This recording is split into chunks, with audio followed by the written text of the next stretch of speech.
Rizkiku ada di langit, bukan di tempat kerja. Belajar tawakal kepada putri 10 tahun.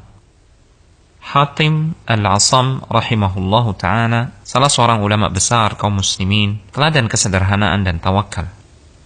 Hatim rahimahullah suatu hari berkata kepada istri dan 9 putrinya, bahwa ia akan pergi untuk menuntut ilmu. Istri dan putri-putrinya keberatan, karena siapa yang akan memberi mereka makan?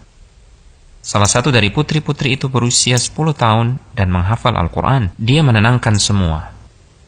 Biarkan beliau pergi. Beliau menyerahkan kita kepada Zat yang maha hidup, maha memberi rizki, tidak pernah mati. Hatim pun pergi. Hari itu berlalu, malam datang menjelang. Mereka mulai lapar, tapi tidak ada makanan. Semua mulai memandang protes kepada putri 10 tahun yang telah mendorong kepergian ayah mereka.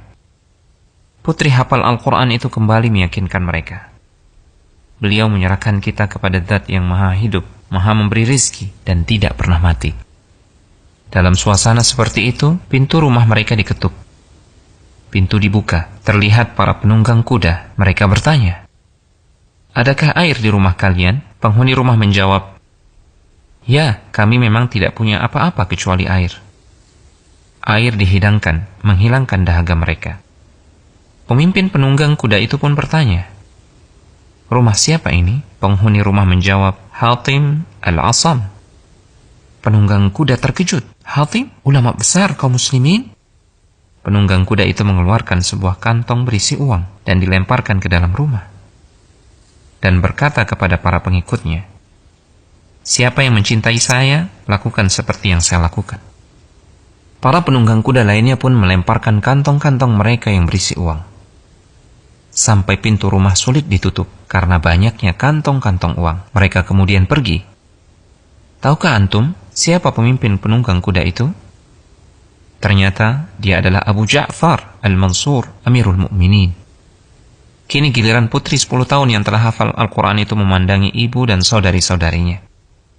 Dia memberikan pelajaran akidah yang sangat mahal sambil menangis. Dia berkata, "Jika satu pandangan makhluk bisa mencukupi kita, maka bagaimana jika yang memandang kita adalah Al-Khaliq? Terima kasih nak, kau telah mengingat kami yang dominasi kegelisahannya hanya urusan dunia.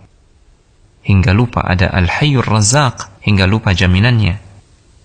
Dan di langitlah rizki kalian, bukan di pekerjaan, bukan di bank, bukan di kebun, bukan di toko, tapi di langit. Hingga kami lupa tugas besar akhirat.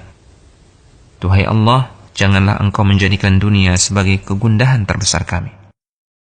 وَفِي السَّمَاءِ رِزْقُكُمْ وَمَا تُوعَدُونَ فَوَرَبِّ السَّمَاءِ وَالْأَرْضِ إِنَّهُ لَحَقٌّ مِثْلَ مَا أَنَّكُمْ تَنطِقُونَ